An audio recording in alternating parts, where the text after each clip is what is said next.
écoutez Radio Ma'arif.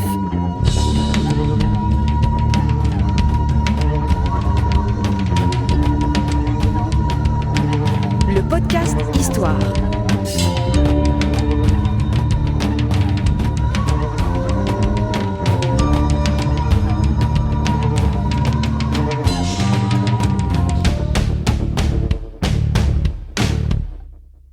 Le podcast Histoire est produit avec le soutien de Maroc Télécom. Salut à tous, bienvenue sur Radio Ma'arif, podcast Histoire consacré à l'or avec Mehdi Rouilgued qui est avec nous à distance. Il est à Bordeaux, Mehdi Rouilgued, il est professeur à Bordeaux.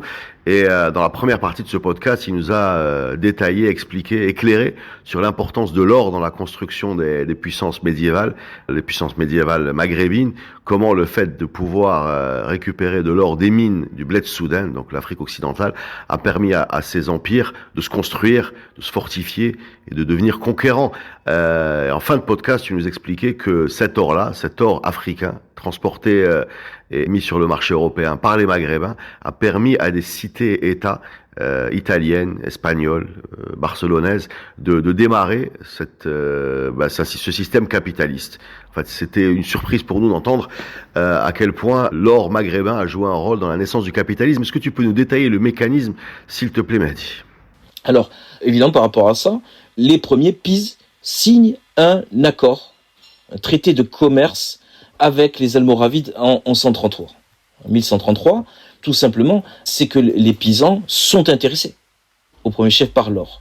Et juste pour vous dire, c'est que l'or avait, avec la fin de l'Empire romain, pratiquement disparu de la circulation de l'Europe occidentale. Pourquoi ? Parce que l'Europe occidentale était tombée dans une phase de récession économique extrêmement profonde, structurelle, avec, vous vous rappelez de la loi qu'il existe une corrélation, c'est-à-dire un lien de cause-conséquence entre le niveau de population et le niveau de production déterminant, production agricole, pour l'essentiel, le niveau de population, c'est que l'Europe a connu une période qui s'étale sur plusieurs siècles, et justement, c'est au XIe, XIIe siècle, le moment où l'or, grâce aux Maghrébins, d'abord aux Omeyyades, mais surtout grâce aux Almoravides principalement, arrive en Europe occidentale, que l'on recommence à utiliser l'or, non seulement pour fluidifier les échanges, y compris les échanges à long rayon d'action, c'est-à-dire sur de très grandes distances, mais surtout, l'or comme monnaie d'escompte, comme monnaie qui sert à mesurer la valeur des biens échangés et aussi des biens stockés. Preuve en est, d'ailleurs c'est unique dans l'histoire de la monnaie, à partir du XIIe siècle, on appelle à Barcelone, à Marseille, au moins, et aussi on retrouve évidemment ça en Italie, on appelle la monnaie or, on l'appelle le Maravedi. Le Maravedi, bien sûr, tu reconnais à travers ce mot les Almoravides. Mourabitoun, Mourabiti. Et donc, évidemment, cette monnaie, elle va servir d'abord de monnaie or, sur un laps de temps assez bref, sous Alphonse VIII. On est au XIIe, XIIIe siècle. Et surtout après, elle sert de monnaie qui sert aussi à la comptabilité de toute la fiscalité des monarchies ibériques. Ça, c'est fondamental. Et juste, bien sûr, avec les Almohades aussi, ça continue. Mais, par exemple, tu trouves des actes notariés à Marseille où on dit on a utilisé pour comptabiliser donc la valeur pour établir un héritage. Donc, c'est un notaire qui fait ça. Ils ont utilisé des masmoudina, c'est-à-dire des Almohades. Et on trouve ça à Marseille au XIIIe siècle. Ce que je veux dire par là, c'est que, évidemment, cela nous donne une idée de l'origine de la monnaie, ouais. Et plus que ça, l'habitude d'utiliser l'or comme monnaie comptable, comme monnaie d'escompte, qui sert à mesurer la valeur. Et aussi, bien entendu, qui permet de fluidifier les échanges, qui rend tout simplement les échanges possibles. C'est bien cela. On peut aller plus loin, et d'après ce qu'on lit un peu à droite à gauche, on trouve encore aujourd'hui des pièces almoravides dans des trésors encore plus loin, du côté de la Scandinavie. Partout on trouve des monnaies almoravides. Alors bien sûr, ça signifie pas que les Almoravides étaient en lien avec les Vikings, mais je plaisante, mais ce que je veux dire par là, c'est tout simplement, c'est l'idée que un peu, si on garde à l'esprit le modèle aujourd'hui du dollar, c'est la monnaie mondiale. La monnaie almoravide est devenue la monnaie mondiale. Preuve en est, pour ceux qui s'intéressent un peu à ce qu'on appelle être numismate, à la valeur des pièces. Les pièces almoravides, d'une part, sont les plus lourdes elles font environ 4 grammes, ce qui est énorme, 4 grammes, une monnaie qui pèse 4 grammes d'or, c'est tout à fait important, c'est conséquent. Et surtout, elle s'échange si vous en trouvez sur le marché, elle est vraie, elle s'échange à hauteur de un peu moins de $1000 la pièce. Par exemple, c'est 3 fois plus que les monnaies omeyyades ou abbassides, etc., qu'on peut retrouver sur le marché aujourd'hui. Alors, on parle là des monnaies, bien sûr, en or, oui. C'est le sujet. Donc, c'est des dinars. Ce sont des dinars. Dinar signifie, alors, bien entendu, c'est à partir du mot dinar. Alors, les choses sont toujours un peu complexes. C'est d'abord, à l'origine, une monnaie argent de l'Empire romain, le denier, qui a la même racine que le mot 10, dixième, etc. Et plus tard, comme je vous ai dit, le problème, c'est que sous l'Empire romain d'Occident disparaît, et la monnaie or, mais ça veut déjà commencer un petit peu avant, va pratiquement disparaître. Alors, bien entendu, tous les noms relatifs à la monnaie en islam sont tous des noms qui ne sont pas arabes. Vous avez dinar, donc qui a une origine autre. Le mot dirham, bien entendu, c'est le drachme, c'est une origine grecque. Et le mot foulos, donc fils, qui est donné fléos, etc., est un mot d'origine perse. Donc à l'origine, le flouos étant plutôt la monnaie en cuivre. C'est celle qu'on utilisait. Et le dirham en argent. Et le dinar en or. C'est ça. Parce que c'est toujours un système dit bimétallique, où on utilise simultanément 2 métaux. C'est de ça dont il s'agit. L'argent étant aussi jouant un rôle absolument important. Et le dinar, qui vient de denier, si j'ai bien compris, va donner le dinero. Le dinero espagnol et le dinheiro portugais. Et pour ce qui veut dire l'argent. L'argent. Et pour ceux évidemment qui s'intéressent à l'histoire des langues au Maroc, eh bien le mot, l'une des divisions de la monnaie argent, qu'on appelle en arabe le qirat, même si il y a des hadiths sur ça. À l'origine, le qirat était sans doute des noix de caroubier, vous savez, qui avaient une valeur extrêmement précieuse. Le mot qirat a donné en berbère le mot iqariden, qui signifie l'argent. Donc, l'argent, ouais, d'accord. Comme l'argent circule, c'est même la chose qui circule le plus. Les mots circulent, voilà. Oui, non, mais les mots, c'est pour ça que c'est intéressant de s'intéresser toujours à l'histoire de la langue et aux étymologies, même si on doit en faire un usage un peu parcimonieux, un peu, faire attention, mais il nous donne quand même une indication de quelque chose, d'un mouvement. Donc évidemment, si le dinero, c'est le dinero, c'est que ça vient de là. Si on trouve le mot maravedi, qui est utilisé pour comptabiliser l'argent des impôts en Espagne jusqu'aux années 1860, donc vous voyez, 1860, on est plus d'un demi-millénaire après la disparition des Almoravides. Et malgré tout, on trouve la trace, encore une fois, la trace archéologique de ce point d'initial, ce début, cette genèse, et cette dynamique qu'a insufflé cette incroyable et absolument remarquable dynastie almoravide. Alors comment se fait-il que cet or, disons, ait réussi à financer le démarrage spectaculaire du capitalisme de ces cités-États que tu nous as décrits, et il n'est pas servi à faire la même chose ici. Oh là là là là, mon Dieu, quelle question. Qu'est-ce qui s'est passé? Alors, qu'est-ce qui s'est passé Sans refaire entièrement le podcast. Alors, moi je ne vais pas refaire le match. C'est pas du tout. Mais ce que je peux dire. Tout d'abord, il est bien connu depuis Marx qu'il faut qu'il y ait une accumulation capitalistique en premier. Il faut qu'il y ait une accumulation de quelque chose pour permettre un démarrage. Mais après, pour qu'il y ait démarrage, il faut qu'il y ait plein de, si vous voulez, de conditions soient réunies. Elles sont en fait constituent autant de prérequis. Il y a rentre en conséquence le niveau de la population, le niveau de production agricole, plein d'éléments que le Maghreb n'a jamais réunis. J'ai failli dire malheureusement. D'abord, remarquez juste une chose. Je vous ai dit en début d'émission que le Maghreb avait, avec le billet de Soudan, une balance des paiements positive. C'est-à-dire qu'elle générait plus de valeur que ce qu'elle... donc voilà. Et attention, ce que l'on remarque, c'est qu'à partir du XIIIe siècle, qui est encore une fois un siècle absolument crucial dans l'histoire de l'humanité, parce que c'est le siècle véritablement du développement de l'Occident, de l'Europe, qui était juste une région particulière, à un début d'autre chose. Au XIIIe siècle, qu'est-ce qui se passe? La balance des paiements des dynasties maghrébines, ça commence avec les Almohades et ça se poursuit avec les autres, avec les dynasties qui héritent de ce pouvoir unitaire, c'est le renversement de la balance des paiements avec les cités-États italiennes. C'est-à-dire que petit à petit, pour des raisons mal identifiées, que l'on connaît assez mal, les produits finis qui étaient exportés en Europe à partir des ports de Ceuta, plus les ports Oran, Alger, Béjaïa, Tunis, jusqu'à Tripoli, on va dire. On voit disparaître par exemple la céramique, le khazaf, de façon générale, c'est-à-dire la cuerda seca, c'est-à-dire les poteries de très grand luxe, etc., disparaît, et tous les produits finis, et le Maghreb commence à rentrer dans une phase, dans une séquence chronologique où il exporte plutôt des produits finis, de la cire en très grande quantité, d'où le terme bougie. Il exporte aussi de la laine en très grande quantité. Par exemple, en France, il existe encore la qualité de laine mérinos, qui renvoie évidemment aux Benu Merin, donc les Mérinides. Les Mérinides. Ouais, et évidemment, ça c'est une tendance de fond. Donc évidemment, quand vous avez une balance des paiements négative, c'est un signal extrêmement alarmant en fait pour l'économie.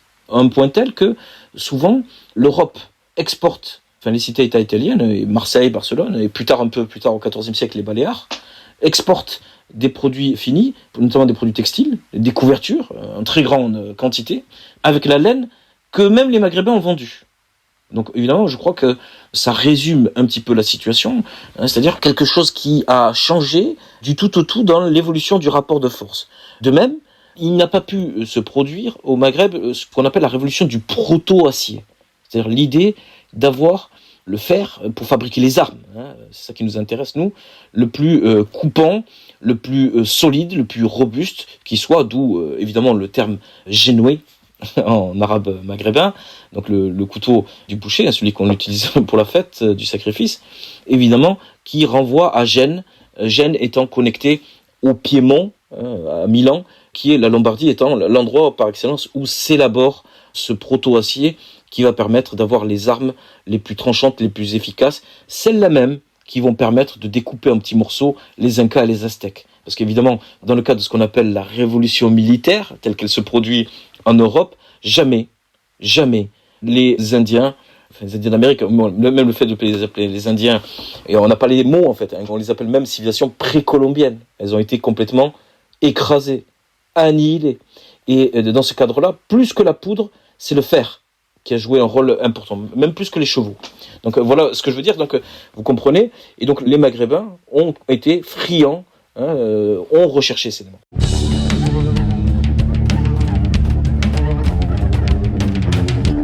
Alors aussi, autre élément, dans ce qui a permis de constituer la puissance, une des caractéristiques du Maghreb, c'est que c'est une société, dans la longue durée, une société tribale, même s'il ne faut pas résumer la situation à ça, ce serait complètement réducteur. Ça forcerait un petit peu la vision qu'on cherche à établir, à retrouver, avec ce passé avec lequel on cherche à renouer. Eh bien, c'est l'idée que les meilleurs soldats du monde, notamment pour faire payer l'impôt aux tribus, parce que les tribus, c'est quoi ? C'est des gens qui possèdent la plus grande capacité militaire qui soit, ils sont endurants, ils connaissent la faim, ils peuvent marcher 20-30 km par jour, ils savent monter à cheval, à chameau, ils savent depuis tout petit se servir des armes. Les Maghrébins étaient très bons pour lancer les saguets, les lances, au sabre indien aussi, etc. Mais attention, le problème c'est que pour les empires almoravides, almohades, etc., restait le problème, il faut les faire payer l'impôt. C'est compliqué de faire payer. Pour faire payer l'impôt, la solution qui a été adoptée pendant longtemps, c'est de faire venir les meilleurs soldats du monde, c'est-à-dire ceux qui sont bardés de fer, bardés d'acier, c'est-à-dire les mercenaires ibériques pour l'essentiel. Ça commence avec les Almoravides, Reverter notamment. D'ailleurs, on les appelle d'un nom assez... on trouve ça notamment dans le Akhbar al-Mahdi ibn Tumart, un manuscrit extraordinaire qui a été trouvé à l'Escorial, qui faisait partie de la bibliothèque de Moulay Ziden, qui est, on les appelle Ifurkhan. Ifurkhan, aujourd'hui, en berbère, ça signifie Dreri, c'est les garçons. Et en fait, c'est la traduction du terme arabe Fitien, c'est-à-dire ceux qui ne seront jamais considérés d'un point de vue juridique, d'un point de vue statutaire, comme des adultes. C'est-à-dire que leur condition de non-musulman ne leur permet pas d'atteindre l'âge adulte. Et en fait, ces Ifurkhan, ils permettent en fait à l'État de tenir. Par exemple, les Almoravides sur la fin, s'ils arrivent pendant près de 15 ans à empêcher les Almohades de les renverser, de prendre le pouvoir, c'est grâce à ces mercenaires. Parce que, évidemment, ils ont beau avoir un nombre limité, eh bien, ils permettent quand même de l'emporter sur les armées des tribus. À un point tel, d'ailleurs, que les Almohades, par exemple, vont pas craindre de faire appel à l'équivalent du Cid, c'est-à-dire un chevalier chrétien sans terre qui a un groupe autour de lui de personnes qui s'appelle Jihado Sempavoa. Sempavoa, c'est-à-dire sans peur, eh bien, qui va se retrouver dans le Dra'a, du côté de Sijil Messa, c'est là où il trouvera la mort. Et qu'est-ce qui les intéresse ? C'est d'abord l'or. Parce que, Ouais, ils sont payés en or, bien sûr. le souverain du Maghreb est à ce moment-là, et donc on a dit sur une période d'environ 3 siècles, celui qui possède les stocks or les plus importants du monde. Donc évidemment, ces mercenaires, y compris, donc là j'ai dit il y a des gens qui sont plutôt comme Jihad Sempavoa, j'ai failli dire bas de gamme, mais on retrouve les Lara, les Castro, c'est-à-dire les plus grandes familles aristocratiques de la Castille. Dès qu'ils ont un problème, c'est-à-dire qu'ils n'ont pas, leur clan n'a pas réussi à emporter le pouvoir, à influencer suffisamment le roi, il existe la possibilité de, comme tu dis, de se refaire une santé, c'est-à-dire d'aller à Marrakech et de se mettre au service du calife Al-Muhad et de gagner beaucoup d'argent. Mais même chose un petit peu sous les Mérinides, même si évidemment le flux or a eu tendance à se réorientaliser à un certain moment. Bon, non mais tout ça pour dire que c'est naturellement, encore une fois, les flux or, même si on ne doit pas rentrer dans un déterminisme total, qui quand même permet de retrouver la trace de bien des choses, bien des processus et bien des éléments.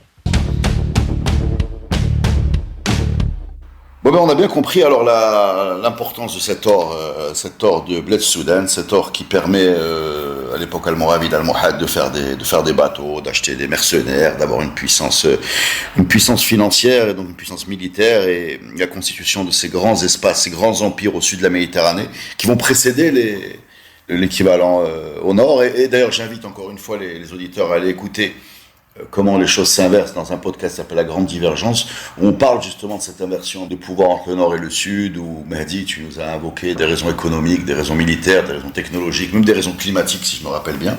C'est super passionnant, parce que c'est vrai, comme on disait, que l'économie a quelque chose d'un peu abscon, un peu abstrait, et là on parle de l'or, c'est ça, tu vois, c'est physique, quoi, c'est physique.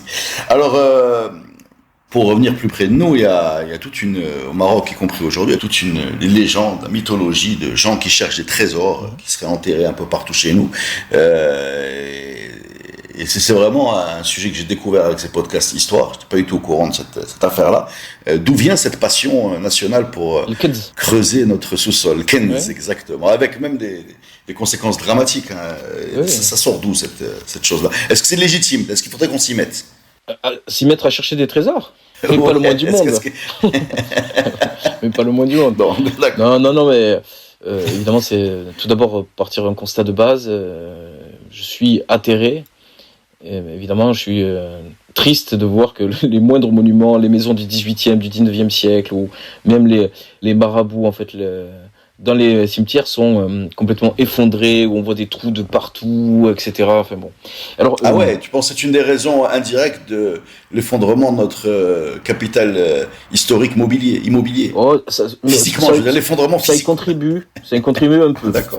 Il n'y a pas que, il y a le problème général du patrimoine, la valeur qu'on accorde au passé, ça met en mouvement plein de choses. Mais évidemment, dans la couche un peu populaire de la population, sans aucune condescendance, moi je suis un awahad maintenant, je dis que voir le passé juste sous le prisme du trésor à chercher à tout prix, tout saccager, etc., ça rend triste. Mais bon, c'est tout à fait problématique et ça montre que le concept de patrimoine, tel qu'il a émergé à partir du protectorat, parce que là encore c'est comme tout le reste de la modernité, ça vient d'une impulsion, on aime ou on n'aime pas, hein, je sais que ça plaît pas trop quand je dis ça, mais elle vient d'une impulsion donnée par le protectorat et ses institutions, l'Institut des hautes études marocaines, mais toutes sortes de personnes qui ont œuvré dans le sens d'une constitution d'un patrimoine marocain. Alors pour revenir à la question pourquoi l'or, cette passion nationale du Kenz, du trésor à chercher, on cherche principalement de l'or, hein. Il y a les bijoux en argent aussi un petit peu, mais c'est surtout l'or qu'on recherche. C'est évidemment lié au fait, un des éléments de ce que j'appelle moi la grande divergence entre donc le moment où la trajectoire historique de l'Europe et celle pourtant voisine du Maghreb ont complètement divergé, distingué l'un et l'autre. Évidemment, c'est lié au fait que l'Europe a connu à partir surtout du XVIIIe siècle, même s'il y a des précédents avant, un allant vers la dématérialisation de l'économie et de la monnaie. Ça se fait par à-coup, ça se fait pas, évidemment, ça n'est pas, mais on peut considérer que le XVIIIe siècle accomplit un travail, et l'Europe a fait l'acquisition, ce qui l'a mis d'ailleurs en position de surpuissance par rapport au monde, et qui a rendu le reste du monde aussi colonisable, c'est-à-dire prêt à être dominé par une puissance étrangère. Donc évidemment, là où les Chinois manient l'argent, parce que le système monométallique à l'argent pour toute cette région du sud-est asiatique, ou plutôt pour le Maghreb en grande partie l'or, eh bien là on garde l'or, comme tu as dit, le marqoul, quelque chose de sonnant et trébuchant, et c'est un petit peu ça. Ensuite, il faut relier ça à l'histoire très heurtée du Maghreb, c'est-à-dire qu'il n'a pas cessé de connaître des phases, des crises liées à la famine, aux épidémies, sécheresses variées, ou aussi aux grands mouvements de population que ça a entraîné. C'est pas la seule cause. Donc évidemment, il n'est jamais apparu jusqu'au XXe siècle, jusqu'au protectorat, de protection sur les biens et les personnes. Donc évidemment, dans la mesure où vous n'avez jamais eu de protection sur les biens et les personnes, où il n'y a pas eu un État véritablement capable de garantir cela, c'est vrai pour le Maroc, mais c'est vrai pour tout le reste du monde musulman, et jusqu'à la Chine, finalement. Les seuls qui ont, dans un premier temps, réussi à établir ça, c'est d'abord les Britanniques, les premiers, et bien plus tard les Français, suivis du reste. Ce qu'on appelle, ce qu'on appelle l'habeas corpus. L'habeas corpus, c'est l'idée, vous savez, tu as encore, donc l'État, d'une certaine manière, le pouvoir souverain se porte garant des biens, sur les biens des personnes, et aussi, attention, c'est lié aussi aux questions liées au monopole légitime de la violence. C'est-à-dire que, comme je l'ai dit tout à l'heure par rapport aux tribus, le Maghreb se caractérise pendant longtemps. Qui possède la force armée ? Tout le monde. Ceux qui veulent se défendre, voyager, etc., il faut bien sûr qu'ils connaissent, qu'ils savent se battre, qu'ils savent utiliser les armes. C'est ça un peu l'idée de, on va dire, qui existe et ce qui est le plus répandu dans la génération, on va dire, jusqu'à nos arrière-grands-parents, enfin pour ce qui me concerne moi. Donc après, les autres, ceux qui sont nés à partir des années 20-30, c'était déjà une autre histoire. Quand tu dis qu'il n'y a pas de protection des biens et des personnes, je ne sais pas dans quelle mesure ce qu'on entend est exact, mais quand on entend que par exemple Moulay Ismaïl est très fier d'avoir sécurisé les routes, multiplié les... Mais c'est chaque fois sur un laps de temps très limité. Tu vois, le règne de Moulay Ismaïl, alors, d'accord, on l'appelait Sultan d'Aïm, il est resté, il a paru même éternel, pour très longtemps, on va dire 1672 jusqu'aux années, voilà. Mais 1712, je crois. Mais ce que je veux dire par là, c'est que, évidemment, c'est qu'un intermède. Ça fait partie des lieux communs du bon souverain qui permet les routes sont tellement sûres qu'une femme ou un juif peuvent circuler, traverser sans aucun problème. Mais c'est d'autant plus mis en avant que c'est plutôt une exception. Si on prend l'histoire de la longue durée, c'est plutôt l'histoire des coupeurs de gorge, etc., etc. Moi, par exemple, j'ai mon arrière-grand-père qui exerçait la belle profession de Rqas, donc il était, etc. Et eux-mêmes, postier, ancienne version, parce qu'on allait vraiment à pied. Et d'abord, on n'allait pas à mulet à cheval, parce que si on allait à mulet à cheval, on allait se faire tuer, détrousser. Et donc, eux, ils allaient de zaouïa en zaouïa pour avoir tout simplement la vie sauve. C'est-à-dire que bien sûr, le très remarquable anthropologue, donc Abdelahad Sebti, avec la notion de ztata, etc., a bien mis en avant comment on faisait pour se déplacer sur un espace qui n'était pas un espace lisse. C'est-à-dire c'est un espace heurté, à code, où vous vous déplaciez en prenant des garants, en engageant un dialogue avec tel ou tel, etc. Donc c'est évidemment le fait que l'on trouve la thématique du trésor omniprésente, et que l'on trouve de fait des trésors partout. Alors, je sais pas si on trouve, etc. Ah, voilà. Donc, mais évidemment, c'est lié au fait que les gens se sont sentis toujours dans une forme d'insécurité chronique.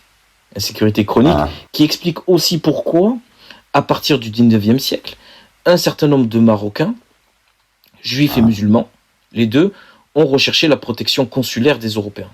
Tout simplement, c'est pas parce qu'ils avaient un amour fou de l'Europe, etc. Mais du Danemark ou de toutes les autres protections, puissance européenne capable d'accorder cette puissance consulaire, principalement dans les ports d'abord.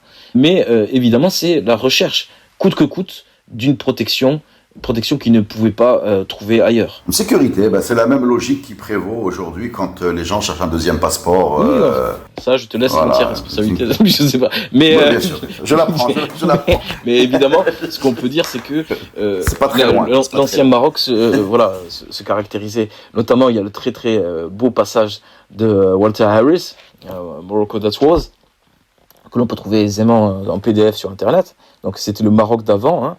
Et il raconte l'histoire d'un dignitaire de la cour, j'ai oublié le nom d'ailleurs, et on parle de ça des années, nous sommes dans les années 1890, et ce dignitaire, donc on le laisse, il accumule des biens de façon pas très sunnite, je dirais, donc évidemment de façon assez malhonnête, il accumule une très très grande fortune, et puis un jour on s'aperçoit, parce qu'on a plus d'argent, l'État a dépensé tout son argent, parce qu'évidemment il n'y a pas l'idée dans l'ancien Maroc de budget prévisionnel, hein. On dépense, et juste après on voit comment on fait pour recouvrer le déficit, et donc on découvre que ce monsieur... Je ne veux pas critiquer, je fais pareil. Ah moi aussi, alors là, donc j'ai gardé ce truc très marocain, mon père était comme ça, mon grand-père était comme ça, quel que soit l'argent, il n'y a rien jamais qui reste et tout ça, mais je sais que ça vient de loin, mais donc ce brave homme, on le prend, et comme tout le monde cache des trésors, pour découvrir où sont les trésors, généralement on torture les gens, et si on a de la chance, on reste vivant, comme c'est ce qui va lui arriver à lui, ou bien on meurt sous la torture, et puis voilà.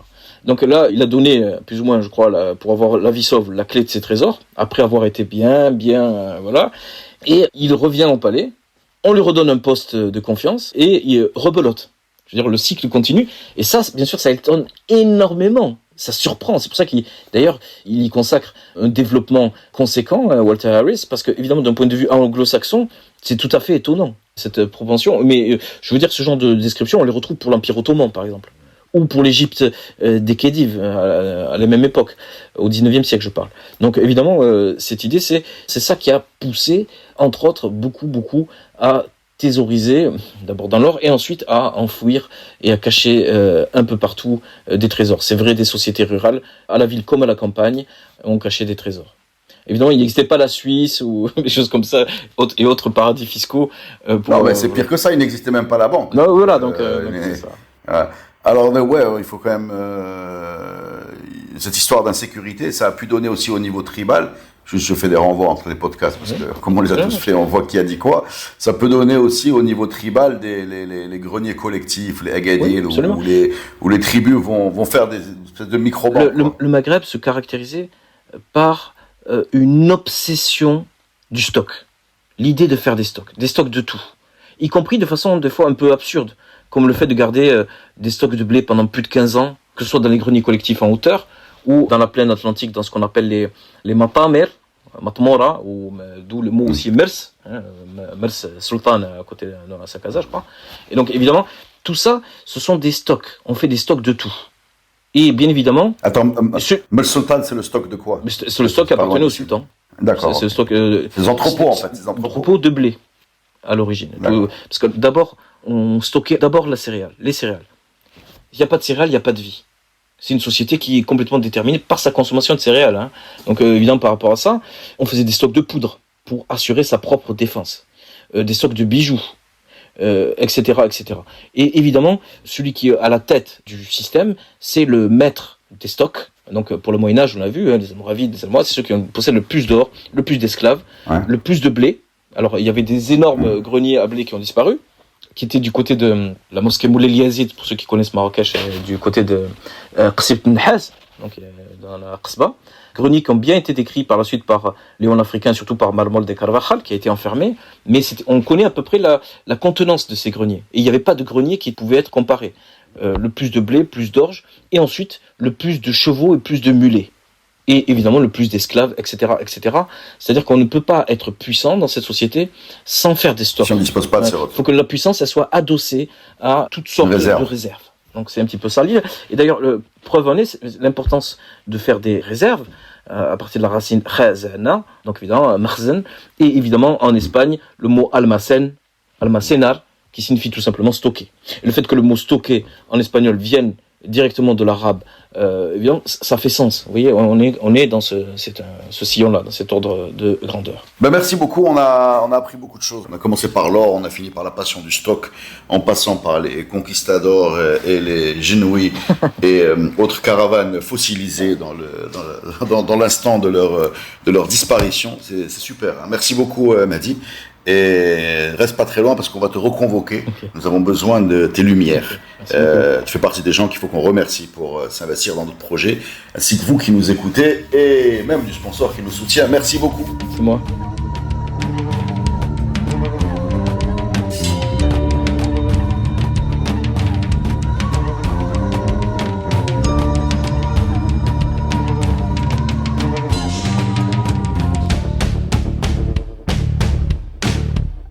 Le podcast Histoire est produit avec le soutien de Maroc Télécom. Maroc Télécom, un monde nouveau vous appelle.